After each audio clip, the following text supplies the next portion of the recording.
আজকে করব বাটা মাছ। হলুদ নুন মেখে আগে ভেজে নেব। কড়াইতে দিয়ে দিচ্ছি সর্ষের তেল। মাছটা ভেজে নেব।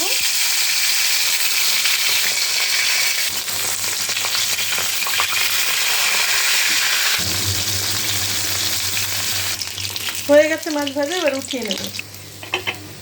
সাঁড়াশি দিয়ে চেপে তিনটে, এ দেখো চাপা, তিনটে রসুন দিয়ে দিলাম। ছোট 1 চামচ কালো জিরে দিয়ে দিলাম। হলুদ। এবার কেটে রাখা সবজি, আলু, বেগুন, সিম, মূলো দিয়ে দিলাম।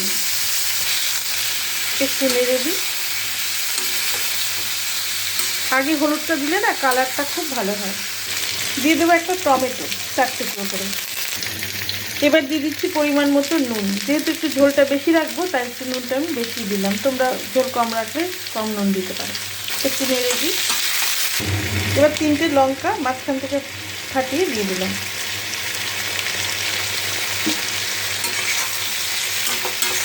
কষানো হয়ে গেছে, এবার জল দিয়ে দিলাম। ঝোলটা ফুটে উঠেছে, এবার দিয়ে দিলাম ভাজা মাছগুলো। মাছগুলো ডুবে গেলে দিয়ে দিলাম, ঝোলে ডুবে গেলে দিয়ে দিলাম ধনে পাতা। ধনে পাতাগুলো একটু ডুবে গেলেই নামিয়ে নেবো। ব্যাস রেডি তাহলেই রসুন ফোড়ন দিয়ে মশলা ছাড়া বাটা মাছ, পাতলা ঝোল, অপূর্ব খেতে লাগে গরম ভাতের সাথে। মাছের ঝোলটা কিন্তু এবার হয়ে গেছে, এবার নামিয়ে নেব।